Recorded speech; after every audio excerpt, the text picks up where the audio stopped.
Mis ovejas escuchan mi voz, dice el Señor, y yo las conozco y ellas me siguen.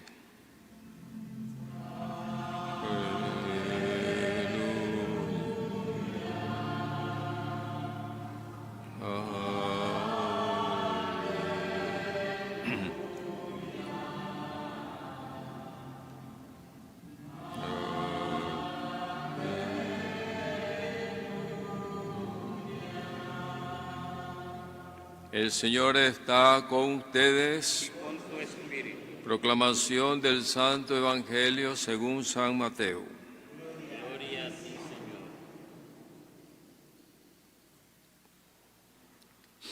En aquel tiempo dijo Jesús a los sumos sacerdotes y a los ancianos del pueblo: ¿Qué os parece?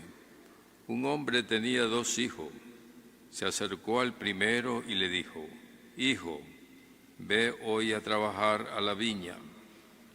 Él le contestó: No quiero. Pero después recapacitó y fue a trabajar. Se acercó al segundo y le dijo lo mismo. Él le contestó: Voy, Señor. Pero al final no fue. ¿Quién de los 2 hizo lo que quería el Padre?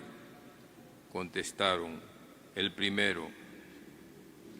Jesús le dijo: Os aseguro que los publicanos y las prostitutas os llevan a la delantera en el camino del reino de Dios, porque vino Juan a ustedes enseñándoles el camino de la justicia y no le creyeron. En cambio, los publicanos y prostitutas le creyeron. Y aún después de ver esto, ustedes no recapacitaron ni creyeron. Palabra del Señor. Gloria a ti, Señor Jesús. Por la fe en este Evangelio se han borrado nuestros pecados. Alabanzas a ti, Cristo. Presentarse.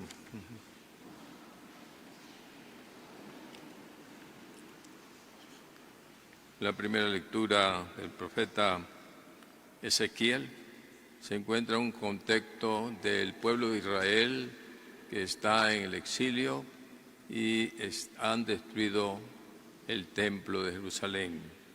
Se siente que no hay esperanza de salir de esa ruina, ¿verdad? Tienen un sentimiento muy pesimista y, como dicen, pues se olvidan de Dios porque según ellos Dios los ha abandonado, echándole la culpa a Dios por esta situación que están viviendo. Por eso el texto habla como un diálogo para este pueblo. Ustedes dicen que no es justo el proceder del Señor. Y después dice: ¿es injusto mi proceder o es vuestro proceder el injusto? Cuando el justo se aparta de su justicia, comete maldad y muere. Muere por la maldad que cometió. ¿Qué quiere decirle al pueblo? Pues Dios ha elegido a este pueblo y lo ha justificado, pero su infidelidad, su arrogancia, su orgullo ha caído en el mal, en la destrucción. Él mismo se destruye. Por eso el mensaje va para este pueblo, pero va para todos. Y cuando el justo se aparta pues de su justicia, comete la maldad, muere, ¿verdad? Y cuando el malvado se convierte de la maldad que hizo y practica el derecho y la justicia, pues se salvará. Aquí llama también a aquellos pueblos que vendrán después, a los gentiles, a los paganos, donde va llegando la predicación, el Evangelio, y se van convirtiendo. Para decir también que ese Dios es Dios de todo, tanto de los que son justificados ya, pero también de los que todavía no conocen al Señor y se convierten, aceptan el mensaje de salvación, ¿verdad? Entonces ahí donde les dice el Señor, ¿verdad? No es no es Dios el injusto. El que se vuelve injusto es el que se aparta de la voluntad de Dios. Y cuando el hombre se aparta de Dios, pues cae con el mismo peso de su orgullo, de su soberbia, la muerte espiritual. El Salmo trata de contestar a este mensaje de Ezequiel, en esa como una plegaria que hace el profeta.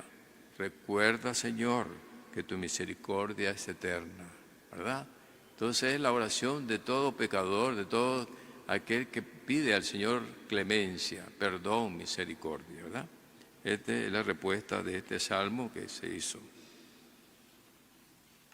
Ahora, la carta de San Pablo a los filipenses vive una situación como muchas comunidades, la parte puramente humana, se vive la discrepancia, la división, el orgullo también. Entonces, Pablo quiere orientarlo a quien los ha convocado. ¿Quién nos convoca a nosotros aquí? Es Cristo, ¿verdad? Que nos ha enseñado cómo vivir la vida cristiana, la relación con Dios, la relación entre nosotros mismos, ¿no? Y el Pablo dice que tenga un sentir tan grande, que tenga misericordia, que se comprendan, pero que tenga ese mismo sentir de Cristo, y hace un himno a la vida, ¿verdad?, de Jesús, el que vino entre nosotros, que no hizo alarde de su categoría de Dios. Jesús, Dios y hombre verdadero, y que pasó haciendo el bien, y que murió como esclavo, humildemente aceptando esa cruz para salvarnos a nosotros. Entonces, si nosotros seguimos a Cristo, no podemos y decir que somos cristianos si no seguimos ese mismo espíritu del Señor, quien nos amó hasta el extremo, hasta morir en la cruz. Murió como esclavo, ¿ya? Entonces ese es el perfil que Pablo les propone a esa comunidad que están divididas, que no se comprenden, que no viven el don de la caridad entre ellos, ni el amor a Dios ni al prójimo. Esto pues es un mensaje también para nosotros hoy, ¿verdad? ¿Cómo orientar nuestra vida? ¿Cómo superar en la familia? A veces hay divisiones, incomprensiones, cada quien defiende su derecho. El derecho más grande es vivir como hijo de Dios, y no peleando, no vivir como enemigo, y en todos los aspectos, personal, familiar y social también. Entonces vivamos pues y sigamos nosotros siguiendo el perfil, ¿verdad?, de Cristo, Dios y hombre verdadero, que no hizo alarde de su categoría de Dios. En el Evangelio también,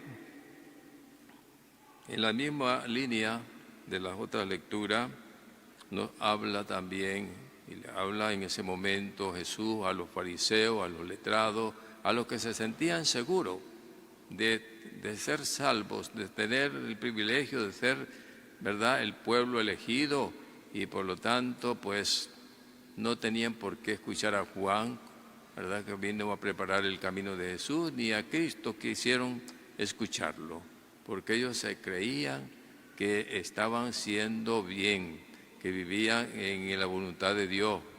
Por eso Jesús les pone esta parábola de dos hijos. Aquel que dice, y le invitan a trabajar y dice no voy, pero al final se arrepiente y va a trabajar. ¿Quiénes son esos? Los paganos, las prostitutas, los pecadores, que se arrepienten de su pecado y vuelven. Mientras que aquellos que se consideran sí, de palabra, y hacen culto y todo, pero no viven la palabra de Dios, no viven la voluntad de Dios. Recuerden, Jesús en varias veces dice, no basta decir Señor, Señor, ¿verdad?, sino hay que cumplir con la palabra de Dios.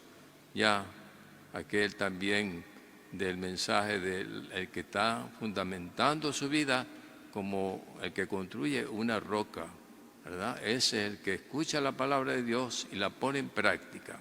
Eso también, hay tantos mensajes que nos da Jesús para hacernos entender que lo importante es vivir la voluntad de Dios. Escuchar esta palabra para vivirla, para alimentarnos, para que se haga vida nuestra también. Entonces, es así. Siempre de una manera directa le dijo Jesús a los fariseos y letrados: ustedes no están construyendo el reino de Dios, más bien están desviando a la gente del reino de Dios con su postura, con su manera de vivir. Aunque digan Señor, Señor, pero no viven según la palabra de Dios, no viven según la voluntad de Dios. Entonces, aquí estas observaciones, que este mensaje nos sirva para nosotros, no sentirnos ya que somos salvos, porque somos católicos, apostólicos y todo, sino si vivimos cada día, nos esforzamos, renunciamos al pecado, al mundo, al egoísmo, a la soberbia, y vamos queriendo hacer cada día la voluntad de Dios, porque la palabra nos dice: ámense unos a otros como yo les he amado. Que el Señor nos conceda la gracia, la perseverancia hasta el final, ¿verdad? Eso es importante, porque el justo, como dice, ¿verdad?, el Señor, puede ser hoy justo y mañana un gran malvado, como dice. Que el Señor nos conceda la perseverancia en la justicia que Dios nos ha concedido. Pongámonos en pie para profesar nuestra fe.